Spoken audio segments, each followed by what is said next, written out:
This podcast is for informational purposes only and should not be considered legal, medical, or mental health advice. The views and opinions expressed do not necessarily reflect the official policy or position of the podcast and are not intended to malign any religion, group, club, organization, business, individual, anyone, or anything.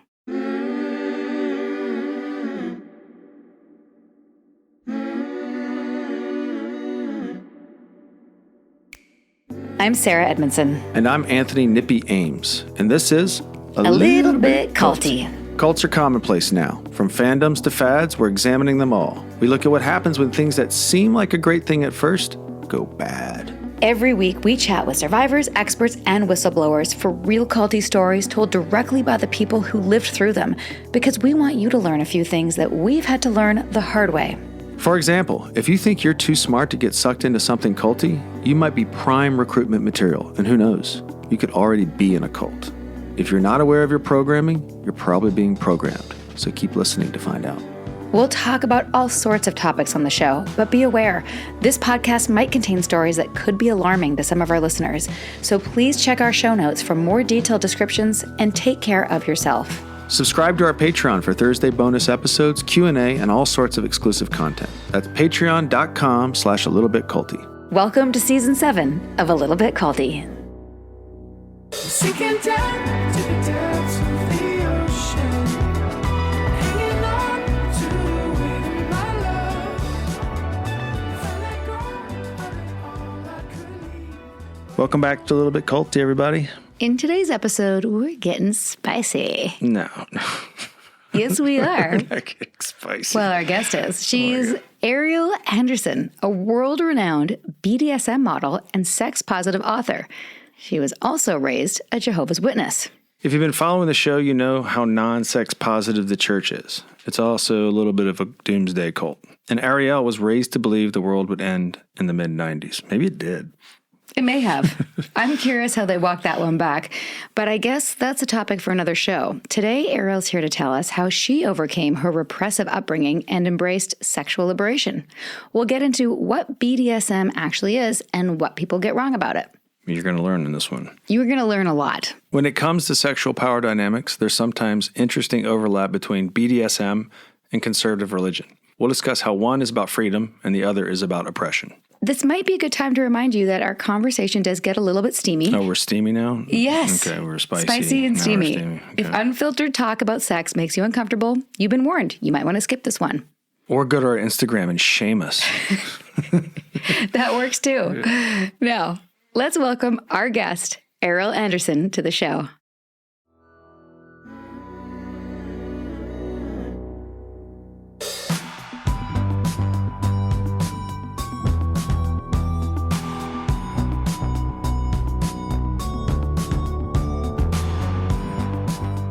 Ariel Anderssen, welcome to A Little Bit Culty. Hello, thank you so much for having me. I'm very excited to be here and very excited to talk more about cult stuff. Same here. Have you been doing a lot of touring, talking about your book and your life, your very interesting life? I have, but most of what I've talked about has been more centered on my career than my background. And so I don't feel used up in terms of talking about the cult at all. So I'm really looking forward to talking to you, especially since we have some shared experiences. Yes. So yeah, I can't wait. I absolutely can't wait as well. And I haven't even told Nippy this, but there's more shared experiences than I could have imagined when I started reading your book.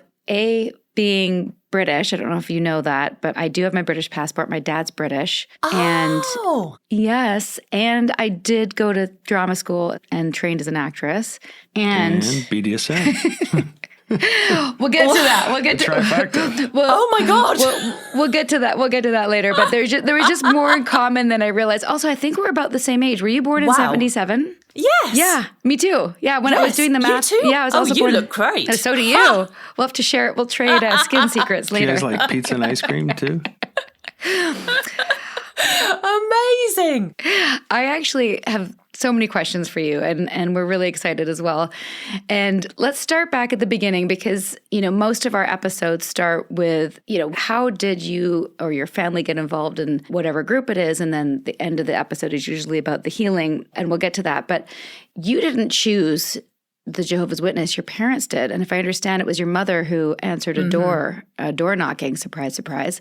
What was she buying into way back when? Oh, wow. Well, so I was born in 77, as we just said, and my mum was absolutely terrified about nuclear war at the time because the Cold War was happening. My dad was a nuclear physicist, so he was very well aware of just how catastrophic nuclear war would be. So I guess my mum had learned enough from my dad to be absolutely terrified.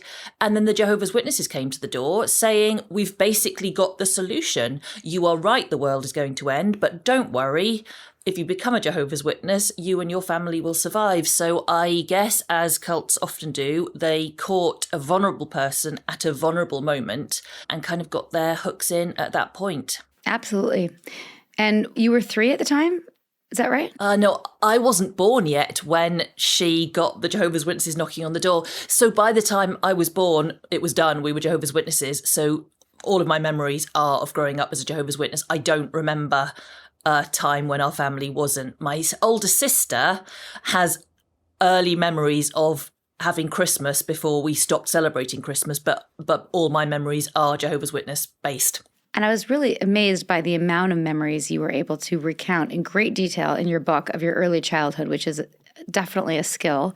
It's really lucky, isn't it? It's really Given lucky. that I was going to write a memoir. Yeah, I've got very, very vivid, very early memories, and I'm really glad of having them. Tell us some of your early memories in regards to the elements of the Jehovah's Witness that are pertinent to know in regards to the level of control and what was life like? So a friend of mine described growing up as a Jehovah's Witness as everything that wasn't compulsory was forbidden. And I think it's such a good description of the kind of joylessness of growing up in a cult like this. And obviously the Jehovah's Witnesses aren't unique in having a lot of these rules, but they separate you from the rest of your peer group so effectively. So we couldn't celebrate Christmas, we couldn't celebrate birthdays, we couldn't celebrate Easter. So right away, a lot of the social events you'd be invited to as a child, you're not being invited to them, you can't go to them. Also, you can't take part in anything to do with those celebrations at school. So every time we did anything to do with Christmas or Easter, I'd have to leave the classroom. I wasn't allowed to go into school assemblies. And so not only are you being separated from your peer group, you're being separated very, very visibly from them. So everyone knows you're an outsider from the beginning of school. And then in addition to that, there's all the things you have to do or you're not being a good Jehovah's Witness. So we had to go around knocking on people's doors, evangelizing. And I started doing that when I was preschool. So I remember doing that from when I was 3 years old. Wow. And it's a very time-consuming activity. So now when I look back, being a Jehovah's Witness probably took up about 20 hours of my time a week. And that's a lot. Like you could train for an elite sport in 20 hours a week. We've done a number of episodes on the Jehovah's Witness. Not a church. We don't call it a church. We call it a, what do we call it? Oh, yes, we can call it a cult. We call it a little bit cultish. Yes. And every time we speak to somebody, it's a slightly different experience depending on how strict the particular. Also the power of cutting out those social events and those events that traditionally are supposed to create memories for families. Most family photos are birthdays, Christmases. So you kill. It's a powerful thing to kill. I imagine it, like you said, it kills the joy. Yeah. How did you handle the doomsday belief system and the end of the world coming as a child? So for me, this was kind of the worst bit of the Jehovah's Witnesses. I think some people aren't quite so badly affected by it because I think some people don't believe it quite so much as I did. But the Jehovah's Witnesses are an apocalyptic cult. So everything you're learning is geared around the idea the end of the world is about to happen.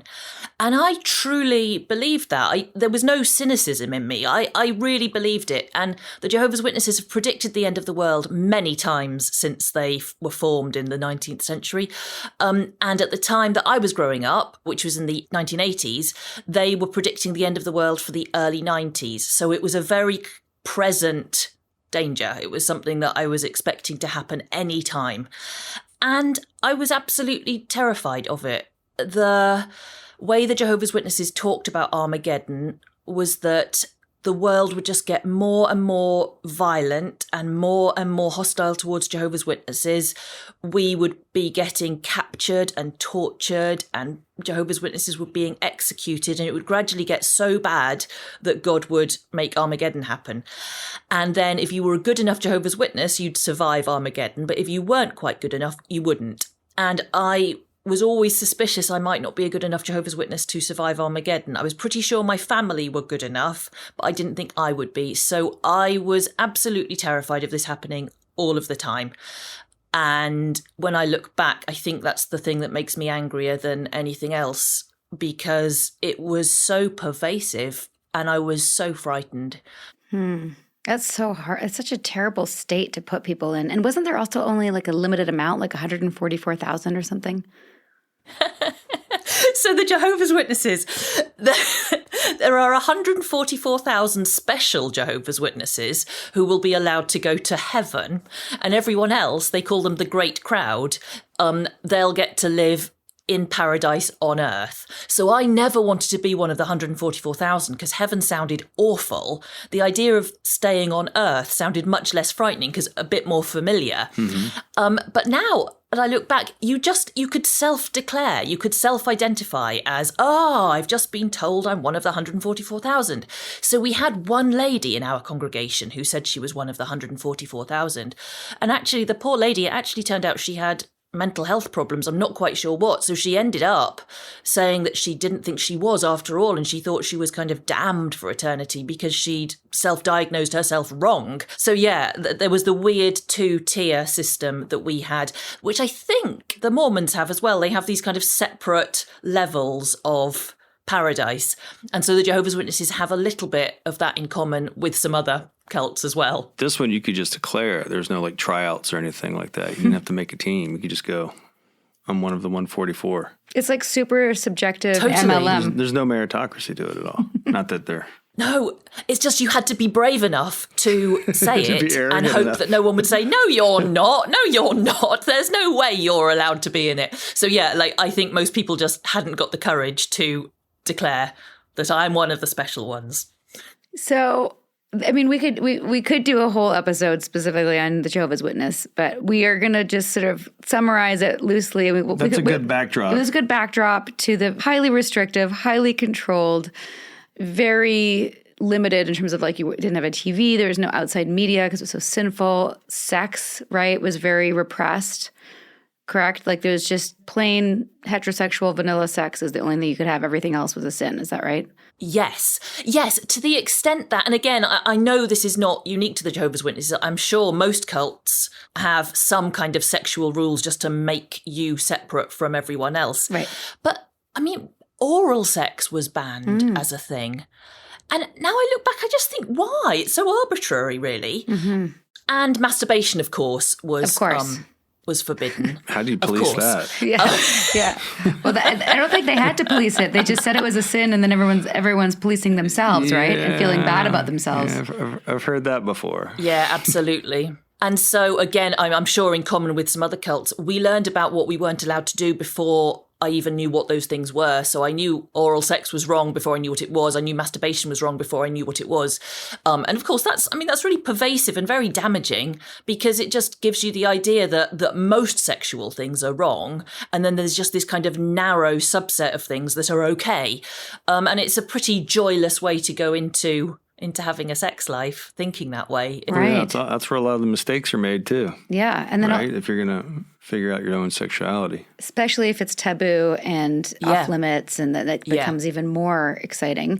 But we'll get to your sexual liberation shortly. Before that, everything's just cutting to this. we got to set the scene. Sorry, we can't skip steps here. No, before that, your parents decided to leave, and that was because of your sister, correct? Yes. So my sister, who's 4 years older than me, so she was 15 at this point, she got a Jehovah's Witness boyfriend. Ooh. So in some ways, she did the right thing. She fell in love with another Jehovah's Witness, which is what we were meant to do. But in the Jehovah's Witnesses, you're not allowed to date at all until you're 18. And even when you are allowed to date, it's very conservative what you're allowed to do. So she and her secret Jehovah's Witness boyfriend were happily secretly dating. And his mother found out and told the elders, who are kind of the important people in the congregation, all men, obviously.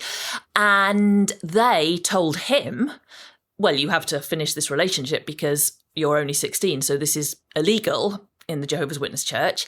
So he just phoned my sister up and just said, I'm so sorry, I can't date you anymore, and put the phone down in this, just in this sort of really emotionally illiterate way. But he'd been told by the head of the congregation this wasn't okay, so he just did what they said.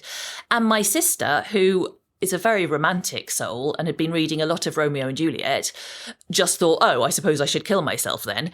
Fortunately, my parents stopped her from doing that, but I think it gave them such a shock that they just could have lost their eldest daughter because of the level of control the Jehovah's Witnesses exerted over people in the congregation. I think it just was a really serious reality check for them. And that's when they first considered just stepping away from the whole church, which is eventually what they did. Good for them. Just the fact that that was a wake-up call. Like, Ariel, we've done over 200 episodes with cult survivors, and I can't even tell you how many memoirs I read and stories we've heard that where I'm like, that should be a wake-up call, and it's not.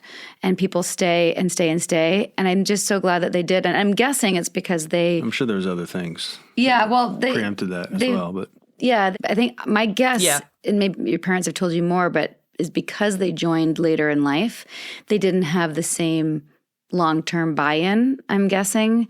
When they could juxtapose it with freedom as well, probably. Yeah, I think it must be much harder to leave, if they'd been born into the Jehovah's Witnesses too, because it's hard enough leaving anyway, because of course you lose your whole social group. You're encouraged not to socialise outside the religion, and so all your social life's in the religion. Then you leave, no one will speak to you.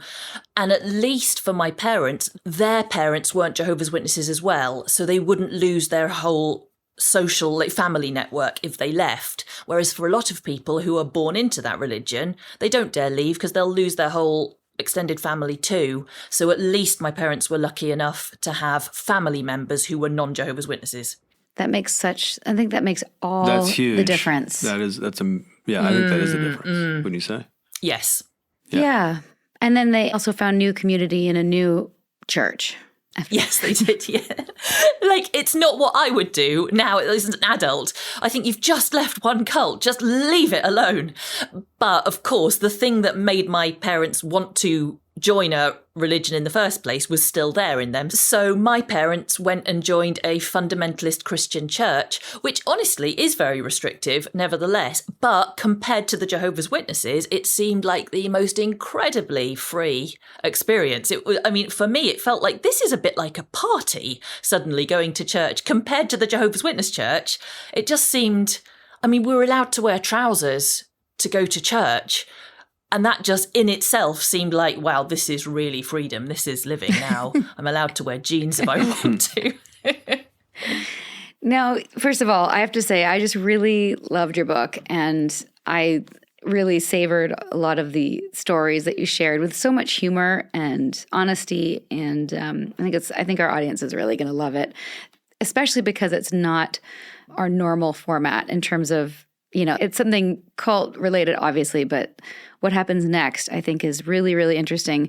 And so many different things happen, obviously, from when you left to, we'll call it part 2, specifically the pivot. And we'll save those details for the book. I don't want to give all the spoilers away. But if you could give us sort of like the rough sort of cliff notes to leaving Jehovah's Witnesses to embracing your sexual liberation slowly over time through a fascinating career, how would you describe it? So all of my life, from my really early memories, and I'm lucky to have such early memories, I'd always thought the idea of being tied up just sounded like the best thing ever. And so every time I read a book where something like that happened, I just think, oh, this is amazing. But I had no idea this was a sexual thing because, I was 3 years old. I wasn't responding sexually. I just thought it sounded great. But when I was 16, I realised suddenly that this was sexual, and I was horrified because all of everything I'd been taught about sexual diversity was that it was sin. So anything that deviates from the norm, it's just sinful. So I tried to suppress the whole thing, which was horrible. So I spent 9 years trying to suppress all of those sexual instincts, just desperately trying to be normal. I thought I would never tell anyone what I was into because I just assumed I was the only one. So it seemed like the worst secret of my whole life that I was never going to share with anyone. And it never occurred to me I might find a partner who was into the same stuff. But then when I was 25, I became a professional model. And in my first week as a model, I was invited to an art gallery that turned out to be a BDSM exhibition. So having thought I was completely alone in the world, I suddenly saw an art gallery full of pictures of what was inside my mind. And it was the most extraordinary.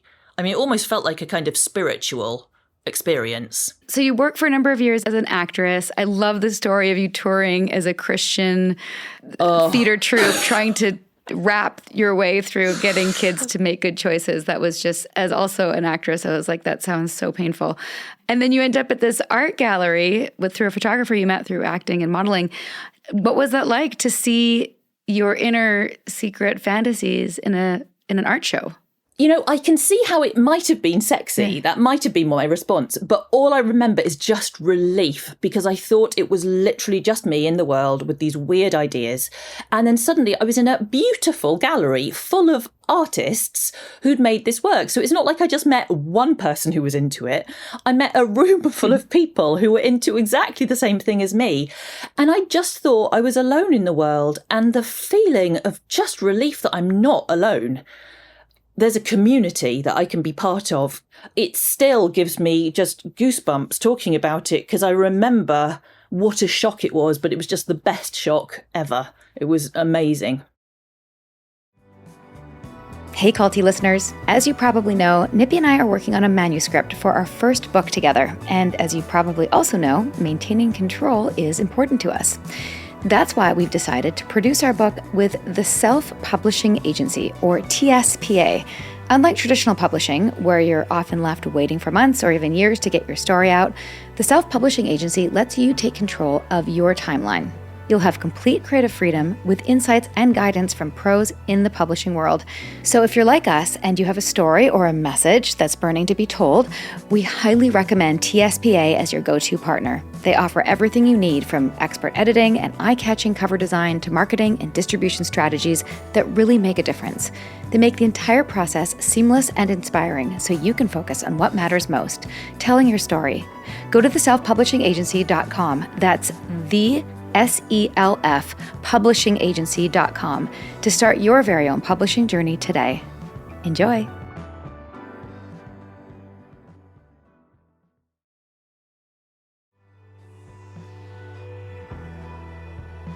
This podcast wouldn't exist without our fantastic, supportive, generous patrons.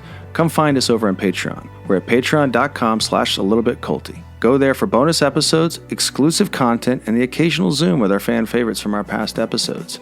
Subscribe now and join us. That's patreon.com/a-little-bit-culty. And now, a brief message from our Little Bit Culty sponsors. Remember, when you support our sponsors, you support our podcast. Okay, let's talk underwear. How many of us are rocking mismatched underwear drawers that look like a thrift store exploded? I used to be in that camp, but then MeUndies entered my life, and it was like a choir of angels singing, Hallelujah.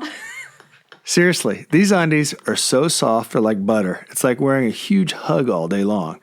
And the fit? Forget about those bunched up boxers. MeUndies are designed to move with you, whether you're conquering the world or just conquering the couch. And they've got styles for everyone. From classic black for those days when you're feeling stealthy, to bold, funky prints that scream, I'm here to party. Plus, they come in sizes extra small to quad XL, because everyone deserves to feel comfy and confident in their undies.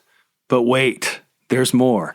MeUndies isn't just about underwear. Their loungewear is so cozy you'll want to live in it 24/7, and their Move Me activewear is perfect for those days when you're feeling sporty. Just want to look like, you're on the go. And the best part? MeUndies is all about sustainability, so you can feel good about your purchase knowing you're not harming the planet. Plus, they offer no questions asked return policy if you're not totally in love with your first pair. But trust me, you will be. I've worn them 2 consecutive days once. Just kidding. Ready to try them? Get 20% off your first order plus free shipping on orders of $75 or more at MeUndies.com/culty. Use promo code culty. That's MeUndies.com/culty. Code culty for 20% off. MeUndies. Comfort from the outside in. Okay, let's just ditch the grocery store drama and talk about something that actually sparks joy. Hungry Root. Seriously, this is my love letter to the food delivery service that has saved my sanity and my fridge from becoming a weird science experiment. Hungry Root is like having my own personal shopper who gets me. They take all the guesswork out of grocery shopping by filling my cart with healthy options tailored to my tastes and goals. And the best part? I don't know what it is, if it's AI or what, but the more I use it, the better it gets at knowing what I love and what I'm not so crazy about. I'm all about eating clean. If you listen to the podcast, you will know that. But I don't always have the time or energy to figure out the healthiest choices. And Hungry Root does that all for me, from anti-inflammatory snacks to high-protein meals that actually taste amazing. And seriously, who has time to eat their body weight in protein and figure out how to get the groceries in your home to do that? Not me. Hungry Root helps me. And no high-fructose corn syrup or artificial junk, just real, nutritious food that keeps me and the family feeling good. And I love how they've got all the options for the whole family, whether it's smoothies for the mornings, kid-friendly snacks that don't come with a sugar rush, or quick dinners that don't require me to be a 5-star chef. Hungry Root has me covered. You're going to love Hungry Root as much as I do. Take advantage of this exclusive offer, and for a limited time, get 40% off your first box, plus a free item in every box for life. Go to hungryroot.com/culty and use code culty.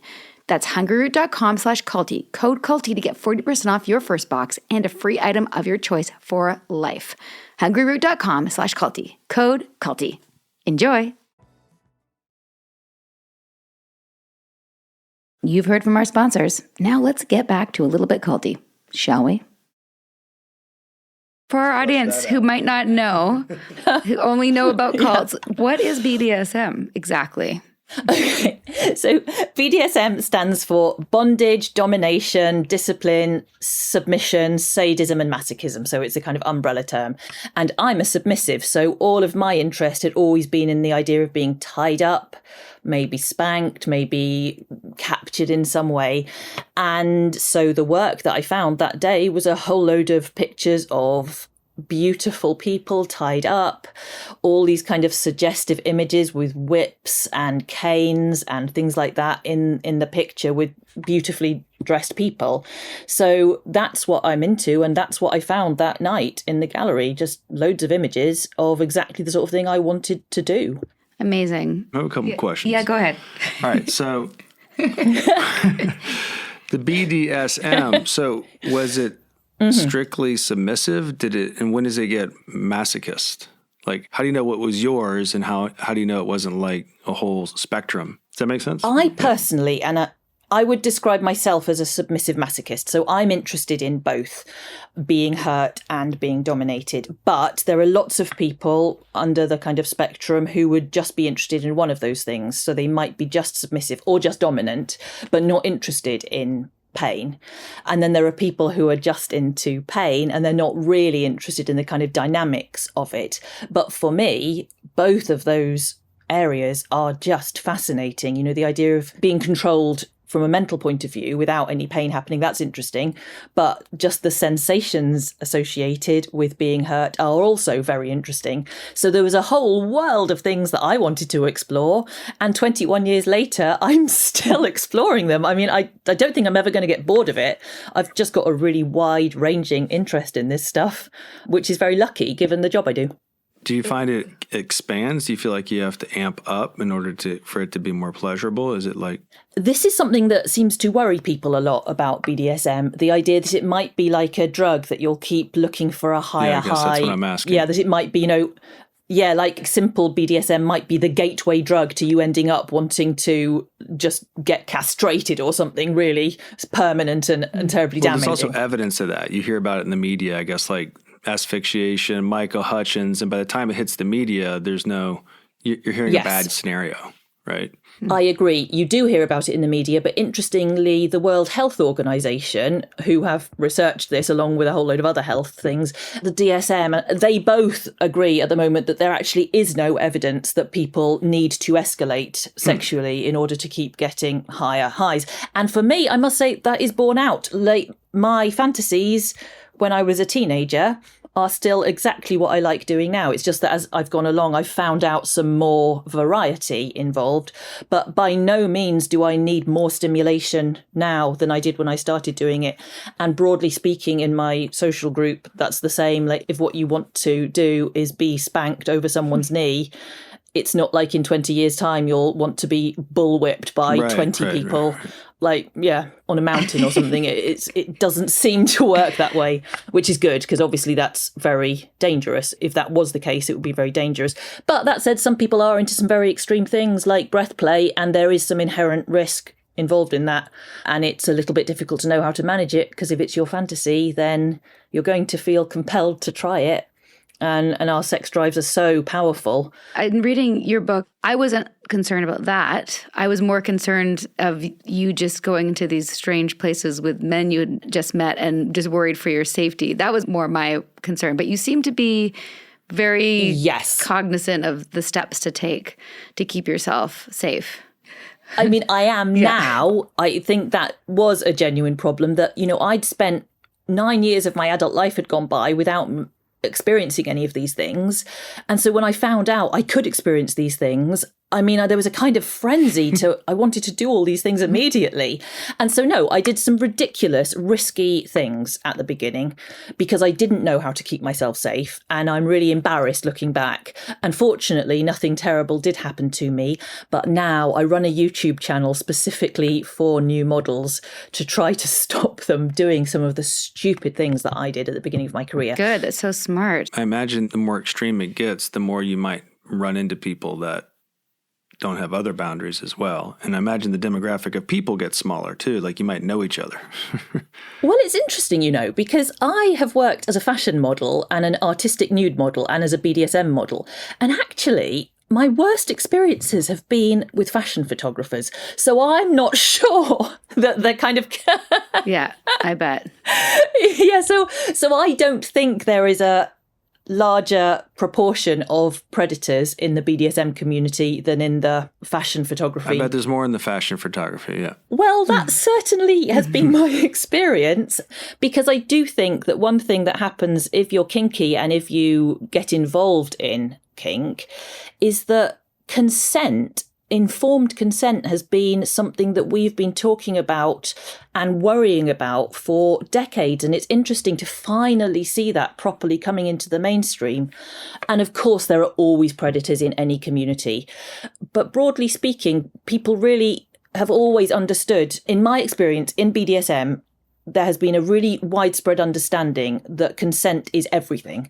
And that has not necessarily been my experience when I've been working in fashion, for example. So my experience of the BDSM industry has, by and large, been really positive, which I'm happy to be able to say. Yeah, it seems like, obviously... Transparency, the consent is such a big part of the dynamic, to have a safe word, to have a way out.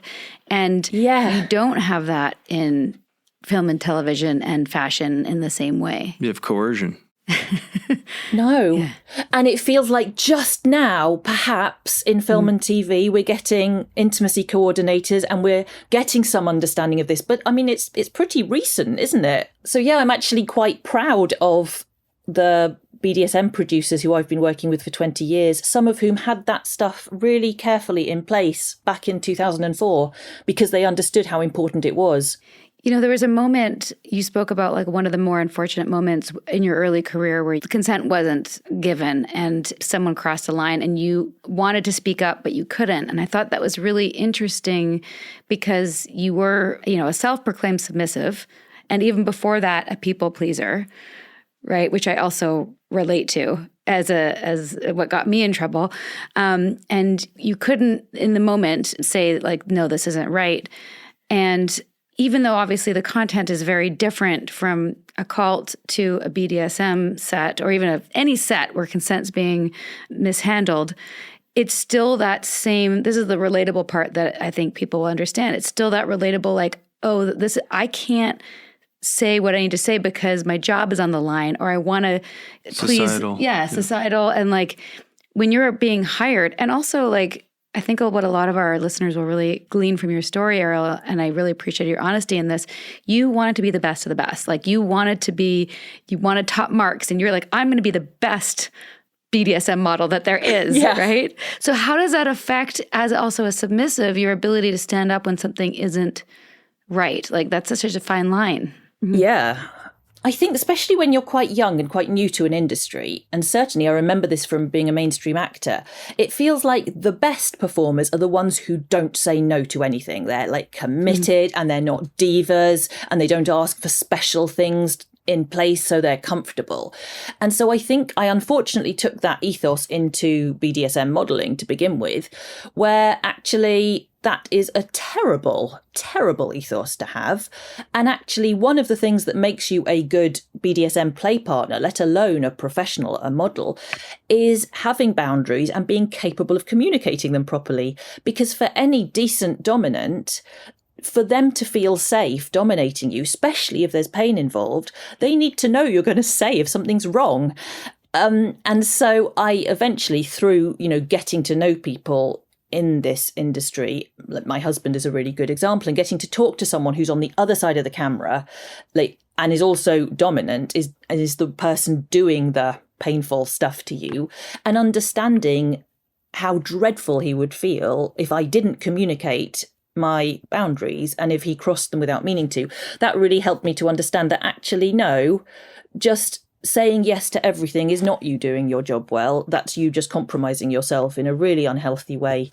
And fortunately, I'm really happy to see that the youngest people entering my industry now, people, in their early 20s, they just seem to be from a different culture in that they seem to understand that instinctively, maybe because they've lived through the Me Too campaign. And it just seems so healthy. And I wish I'd been quicker off the mark with that. But having been a ballet dancer and then an actress, I was just used to saying yes to anything. And it takes a while to get yourself out of that habit. That's actually partly why I'm married to Nibi, because I say yes first, he says no first. And now I say no, let's think about it first. Now I say, thank you so much for the offer. Let me think about it. I'll chat with Nibi and get back to you. And we have a motto, if it's not a hell yes, it's a no. That's our new thing. Oh, that's very good. That's very good. Yes. And I do think, honestly, growing up in a patriarchal cult, as I did, the idea of being a woman saying no to a man was not something I was taught to do. Mm-hmm.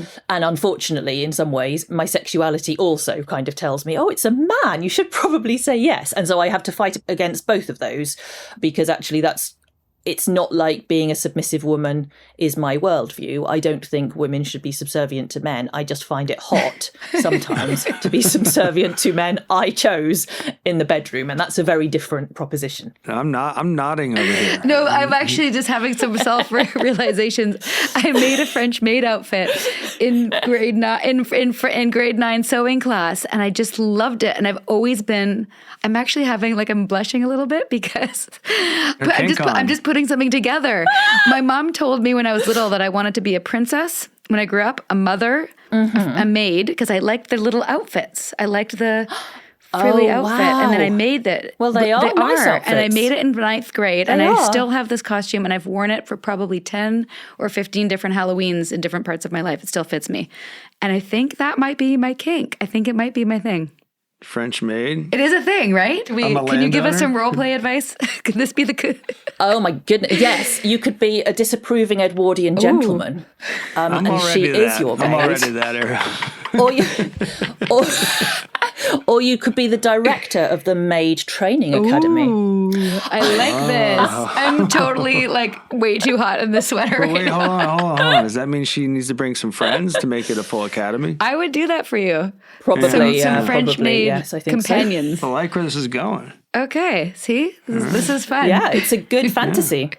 Now that I shoot custom videos, for privately commissioned videos from customers, I get to listen to many people's fantasies every week, and I get to be a French maid a lot of the time. It's clearly very, very popular. That's amazing. It feels you normalize people's fantasies, whereas most people keep them taboo and whatever, and for good reason. But like, Well, no, I don't.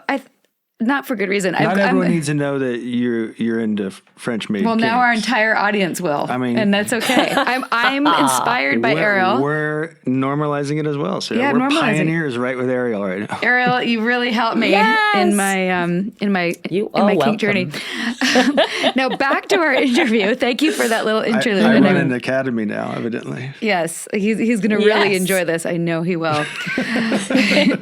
But it's so interesting what you're saying about the submissive versus like your actual feminist worldview. And I think, that's such a fascinating topic. And for me as like, my parents are therapists and my not therapist brain is going, and this is a total like dime store analysis is like, you would think that given you were in such a controlling patriarchal system that you'd, be the dom. Right. So I know that would that would be the sort of like But hold it would be hold so on. much Wait. easier to justify. right. Yeah, no, But it isn't would be. being the submissive somewhat dominating the man a little bit? I don't think so. Like, I agree that if I could go round telling people, well, I grew up in a cult and now I like to dominate Yeah. men, it would feel so powerful. It would sound, people would understand how I would have got to that point from there.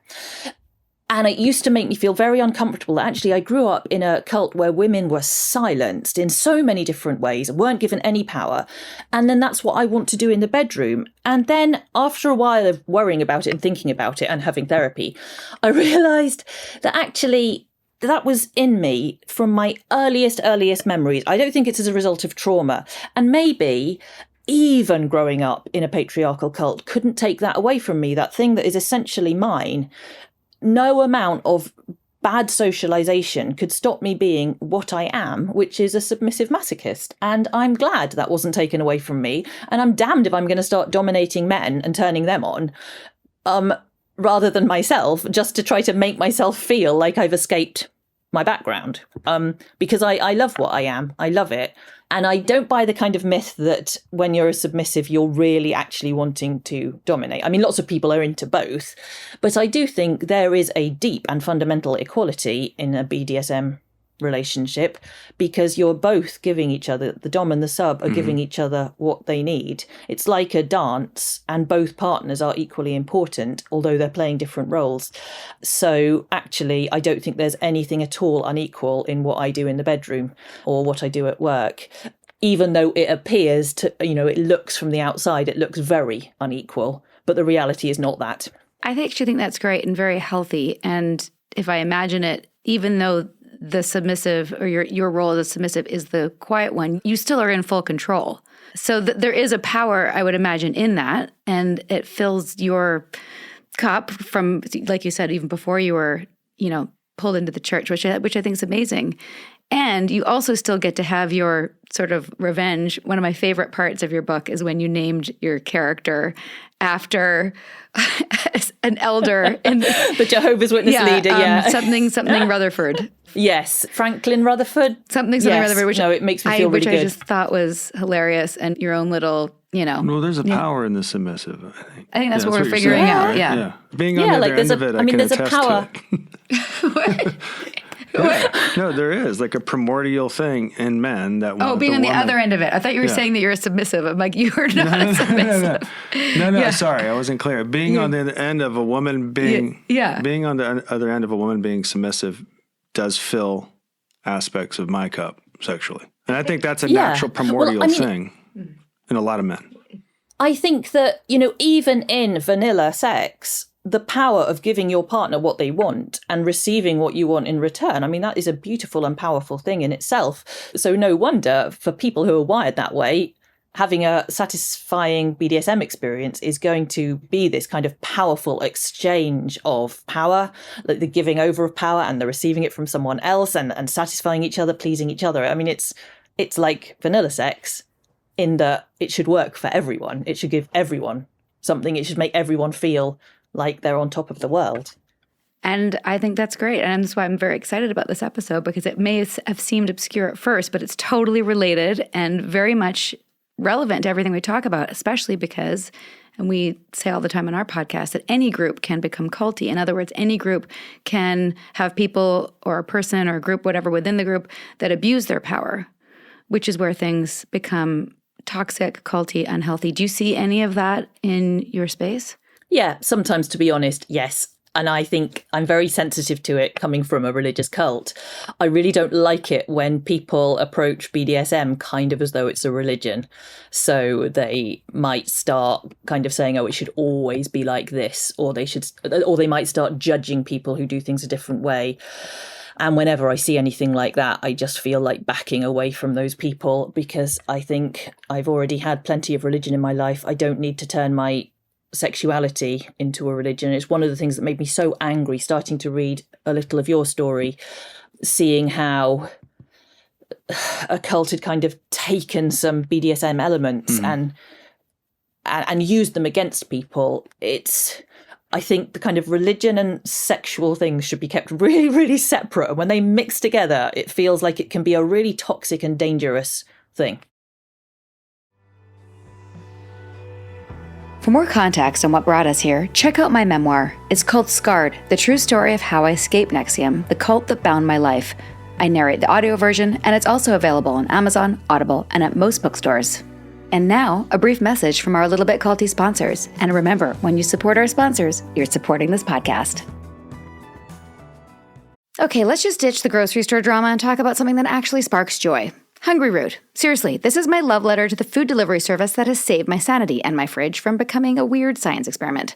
Hungry Root is like having my own personal shopper who gets me.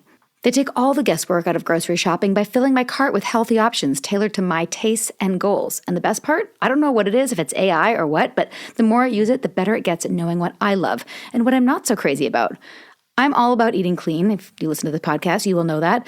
But I don't always have the time or energy to figure out the healthiest choices. And Hungry Root does that all for me, from anti-inflammatory snacks to high-protein meals that actually taste amazing. And seriously, who has time to eat their body weight in protein and figure out how to get the groceries in your home to do that? Not me. Hungry Root helps me. And no high-fructose corn syrup or artificial junk, just real, nutritious food that keeps me and the family feeling good. And I love how they've got all the options for the whole family, whether it's smoothies for the mornings, kid-friendly snacks that don't come with a sugar rush, or quick dinners that don't require me to be a 5-star chef. Hungry Root has me covered. You're going to love Hungry Root as much as I do. Take advantage of this exclusive offer, and for a limited time, get 40% off your first box, plus a free item in every box for life. Go to hungryroot.com/culty and use code culty. That's hungryroot.com/culty. Code culty to get 40% off your first box and a free item of your choice for life. hungryroot.com/culty. Code culty. Enjoy. Okay, let's talk underwear. How many of us are rocking mismatched underwear drawers that look like a thrift store exploded? I used to be in that camp, but then MeUndies entered my life, and it was like a choir of angels singing, Hallelujah. Seriously, these undies are so soft, they're like butter. It's like wearing a huge hug all day long. And the fit? Forget about those bunched up boxers. MeUndies are designed to move with you, whether you're conquering the world or just conquering the couch. And they've got styles for everyone. From classic black for those days when you're feeling stealthy, to bold, funky prints that scream, I'm here to party. Plus, they come in sizes extra small to quad XL. Because everyone deserves to feel comfy and confident in their undies. But wait, there's more. MeUndies isn't just about underwear. Their loungewear is so cozy, you'll want to live in it 24/7. And their Move Me activewear is perfect for those days when you're feeling sporty. You know, just want to look like, you're on the go. And the best part? MeUndies is all about sustainability. So you can feel good about your purchase knowing you're not harming the planet. Plus, they offer no questions asked return policy if you're not totally in love with your first pair. But trust me, you will be. I've worn them 2 consecutive days once. Just kidding. Ready to try them? Get 20% off your first order plus free shipping on orders of $75 or more at MeUndies.com/culty. Use promo code culty. That's MeUndies.com/culty. Code culty for 20% off. MeUndies. Comfort from the outside in. Break time's over, people. Let's get back to this episode of A Little Bit Culty. It's a good one. So we were emailing a little bit about this beforehand, and I know you don't know the full scope, but within this personal development program that we were in, we were invited to join a sisterhood where we were going to be in a master-slave relationship. And it was supposed to be not sexual. Like, that was something that I asked right from the start. Turned out that was a lie also. What angered you about it, and what comments do you have about why it is not okay what happened? The first thing that made me really, really, really bloody angry is that it sounds like there weren't any men being branded, were there? No. Just women, just naked women, of course. And of course it was. Because that's just, whenever there's just this inbuilt gender inequality, it makes me so cross, because it sounds like there was a pervy man behind all that, enjoying the idea that there were going to be naked women getting branded with his bloody initials. Like, have I got that right? Yeah. Yeah, that's about it. Yep. Yeah. So that's the first thing. Then the second thing is, I've been in this community and industry for 21 years. I know 2 people who've experimented with branding in all of that time, because it's a really extreme activity. And I can see the appeal of it sexually, but there are a whole load of ways to play with the idea without permanently damaging someone.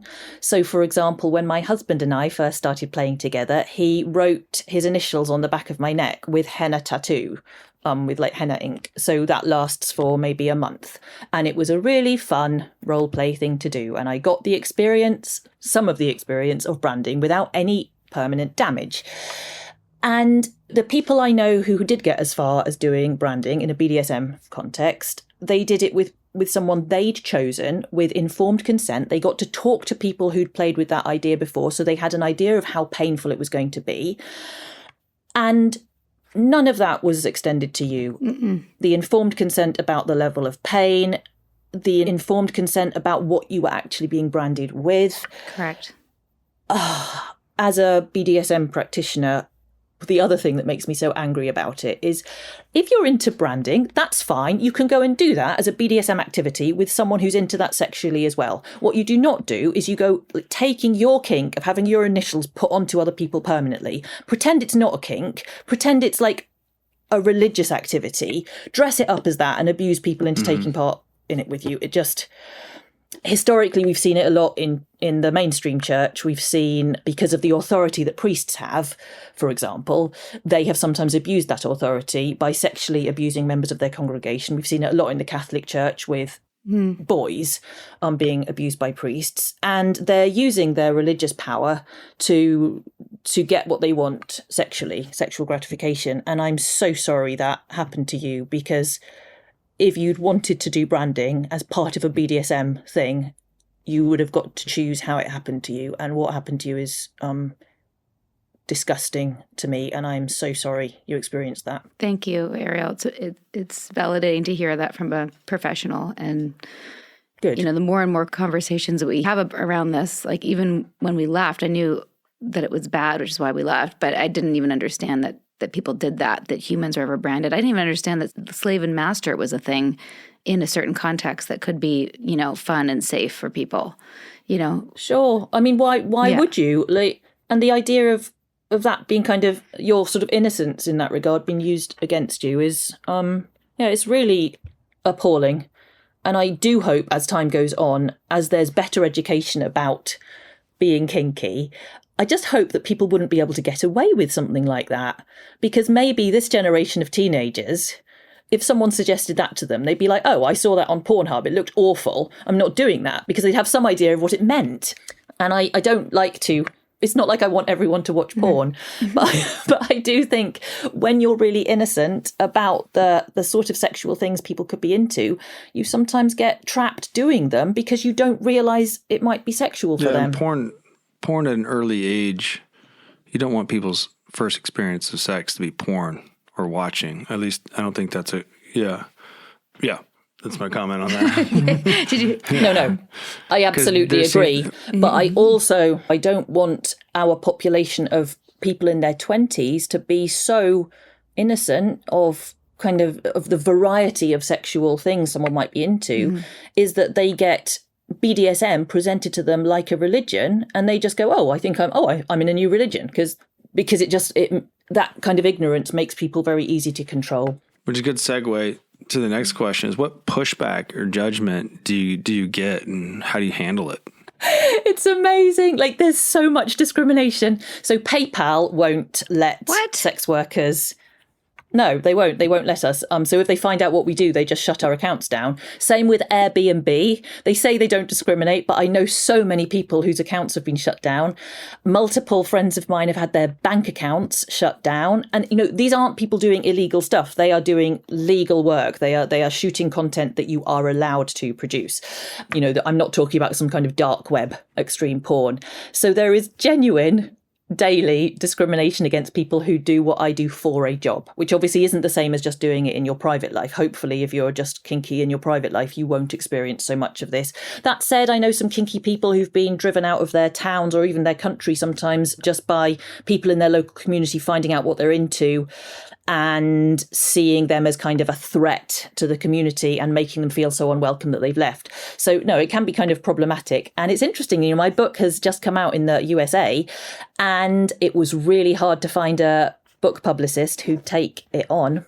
Like, really hard. I had to send a lot of emails before I found someone who was liberal-minded enough. Really? Yeah. I believe that. I mean, especially in today's day and age. No, I'm shocked, actually. Well, there's all this fear around the over-sexualization of our children that I think is kind of the current political backdrop and stuff that you're going to have to face. And certain people just don't want to go near that because they're just intellectually lazy or whatever to do the work and figure out how it might be an opportunity to educate people. So yes. I think that's kind of what's needed too. But it's so interesting to experience it because the USA is it is the biggest producer of pornography in the world. So I kind of thought, it'll surely be okay. I'll be able to find people who will help me with my book. But I mean, and I have, but it was harder than it was in Europe for sure. And it was interesting because Stormy Daniels' autobiography was a New York Times bestseller. So I kind of thought I might be all right because I don't feel as though what I do is kind of shocking as what she's done. So yeah, it's been an interesting experience for sure. And I think, the Stormy Daniels, it's kind of two camps. Right. I don't know anything about Stormy Daniels. She's a porn star and she gets zero respect no matter what. She's not a human being. And then the other side is she's someone who's taking down Donald Trump. So I think she may have been exploited a little at the time. And you're actually trying to attempt civil discourse around that. There's two distinct polarities with Stormy Daniels. You're presenting it and you're adding context to it and bridging a gap that people just don't think should be bridged, probably. That's my guess. Yeah. Yeah, I think that's probably true. And, I don't mind. I just think it's very interesting as an illustration of where we are as a society in acceptance of atypical sexual identities. That's all. And so I'm glad to know because I didn't know that. I didn't know it would be so hard to get published. Is it better in the UK?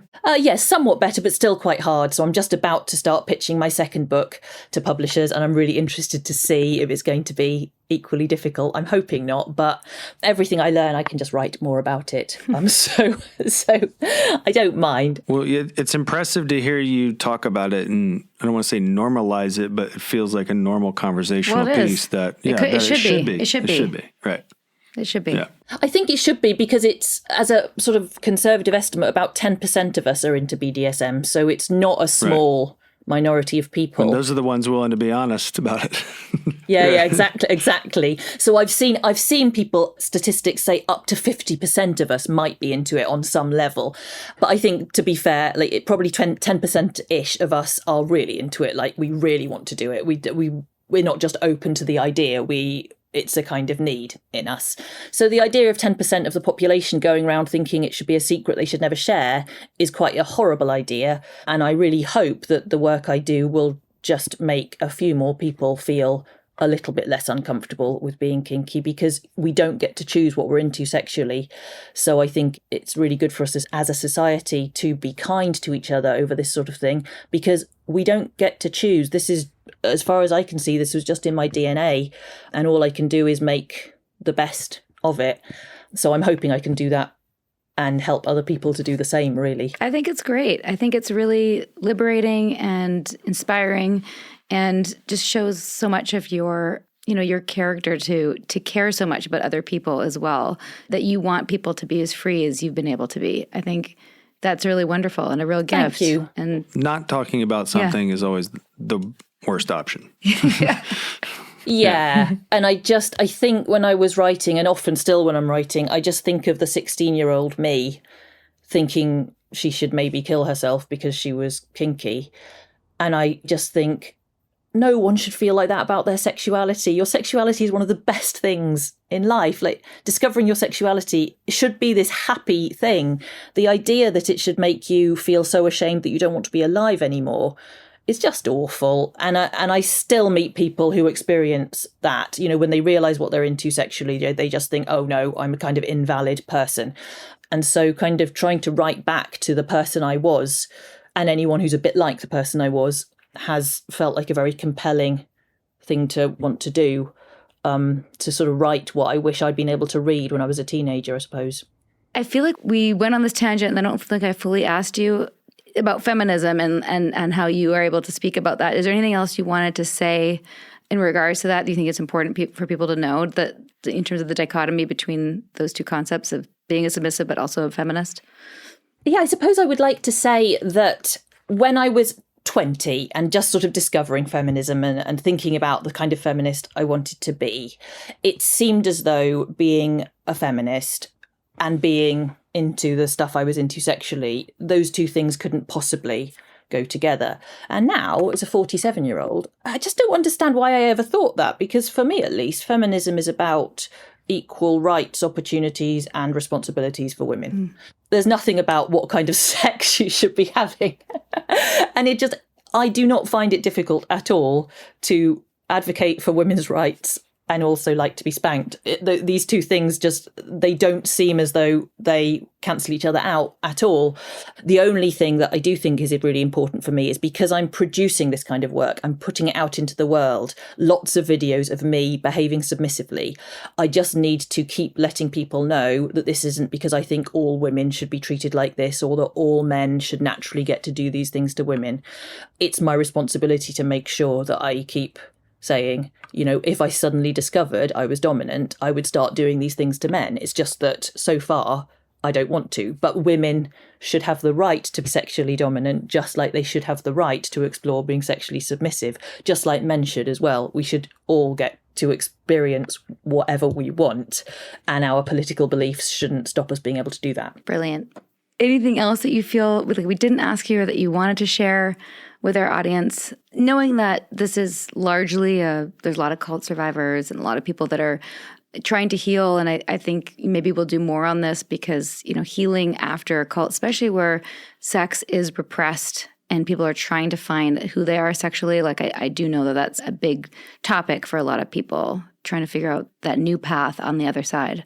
Yeah, I suppose I would just say that a lot of the conditioning we get in cults, maybe especially if we grow up in them, you don't always know to what extent it's affected you. And I think one of the areas it does seem to affect people is in terms of just sexual repression, of just all these ideas about various sexual things being sinful. And even though I've worked in this industry as long as I have, I still struggle with it a little bit. Just the feeling that if I want to try something new, oh God, is it a sin though? And so I suppose I'd just like to say to anyone struggling with the same thing, I think it's worth having the fight. Like, don't let the conditioning that you've experienced stop you having the kind of sex you want to experience. And it can be a bit of a fight and it can be quite scary, but we don't deserve to live with the conditioning that was just foisted upon us for the rest of our lives. So just the thing that I've found is if you keep doing the thing that you want to do, even though you feel guilty, in the end, you stop feeling guilty. So exposing yourself to the things you want to do, eventually, I think you can fight the conditioning. You're going towards the fear, so to speak. Yes, yes. I'm add a caveat to a lot of people say that like the religion may have an effect on the person's sexual behavior as an adult, but wouldn't you say most of the time we've come across it, someone under those conditions has sexually abused that person? So sexual abuse oftentimes has a lot to inform that, right? Wouldn't you say that's most of the cases? I don't think she had the sexual abuse. Oh, right. In a lot of the cases, I'm saying we're attributing it to the atmosphere of the religion, but most of the cases, there's sexual abuse in addition. In those churches that's caused it. And I think that's would be more of a cause of it than the church doctrines alone. Probably both has effects in different ways. I mean, I would say being sexually abused would inform that way more than obviously. But there's Adam also and Eve. there's lots of cults where maybe someone isn't abused, but the doctrine is like, if this and this, you are going to burn in hell. Like that. That's going to terrify a child. Positive. That's going to terrify a child. And what she's offering up, from my understanding, is she's challenging that indoctrination by going towards those fears. I guess, how do you do that? But how do you safely do it? Like, do you go online? Where do people? Yeah, that's a good question. I think just become a porn star. Just become a porn star. Great advice from Ariel Anderssen. You're welcome. Okay, we're done. Thanks, Ariel. Because at least if you do it in a pornographic environment like I have, you're working on professional sets with people who know what they're doing. And obviously, I'm being facetious. Porn isn't for everyone, of course. But one of the benefits is that you are doing it with people who actually have some skills in that area, which is quite useful if you're breaking into something for the first time, because I think otherwise the first time I'd have done kinky stuff would have been with a boyfriend who didn't know what they were doing, and as it was, the first experience I had was with someone who knew exactly what they were doing, and it was a really good experience. And I've got the benefit of being able to look back at the pictures of my first experience of BDSM, which is a kind of nice thing, but obviously not for everyone. Don't do porn unless you want to do porn. I should say that to be responsible. That's good advice. I'm past my prime. Yeah, but I don't know. Missed that boat. I missed it. Your portfolio must be quite impressive at this point in your career, and I really love how you've taken other young models under your wing and tried to share what you learned so they don't have to learn the hard way, as you did. Well, that's what you're doing with your podcast as well, isn't it? Just sort of sending information into the world that would have helped you if you'd been able to hear it at the time, I guess. That's exactly it. Yeah. It's such a treat to be able to talk to you, Ariel, and I hope that we'll stay in touch. If you ever come to Atlanta, please let us know, and I'll do the same. Thank you so very much. This is great. And I have one last burning question from your book, which is, I know that your home in Wales randomly happened to have a dungeon in the middle of it, which was perfect for your BDSM scenes. Did you ever figure out what the dungeon was for? Like, did you ever get the history of it? Okay, yes. Tell me, please do. I do. It was a whiskey maltings. So they made whiskey. Before it was a house, it was a commercial building for producing whiskey in the 1700s, and then a house for the owner was just bolted onto what now we use as a dungeon. So it's a very strange architectural place to live, but it's beautiful, and I absolutely love it. And it's designed just for you. Yeah, and we don't make whiskey in it because we don't know how. It seems very complicated. No, you've got other things to make in that dungeon. Well put, Sarah. You beat me to that one. Yeah, nice. You're getting good at this. Well, I'm going to go dig out my French maid costume. Yeah. And okay. Ariel, thank you so much. Please keep in touch, and we'll see. I hope to meet you in person one day soon. That would be great. Thank you. If you like the show, please consider supporting us by giving us a rating, a review, and subscribe on iTunes. Cults are commonplace now, and we're looking at them all, and every little bit helps. Hit that subscribe button so you don't miss an episode. This was probably one of my favorite, surprisingly Spicy, steamy, was it? Surprisingly, just spicy and steamy, but also just I know I gushed about her book. Her book was fascinating. Talk about reading a book to get a peek into a life that you'd never know anything about unless you're into BDSM, and that's great. Apparently, time for me to go get my French maid outfit. Yeah, evidently. Thank you so much for being here and for adding a little spice into our lives, Ariel. We love hearing stories about empowerment after surviving a cult, especially from women. If any of you want to learn more about Ariel, check out her memoir, Playing to Lose, How a Jehovah's Witness Became a Submissive BDSM Model. We'll also drop her website into the show notes. Thank you for listening, everyone. Please let us know what you think, and see you next time. Bye. Sinking down to the depths of the ocean, I'm hanging on to the weight of my love.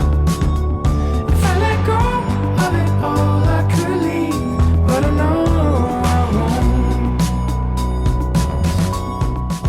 I won't. A Little Bit Culty is a Trace 120 production, executive produced by Sarah Edmondson and Anthony Nippy Ames in collaboration with Amphibian Media. Our co-creator is Jess Temple Tardy, audio engineering by Red Cayman Studios, and our writing and research is done by Emma Deal and Kristen Reeder. Our theme song, Cultivated, is by the artists John Bryant and Nigel Aslin.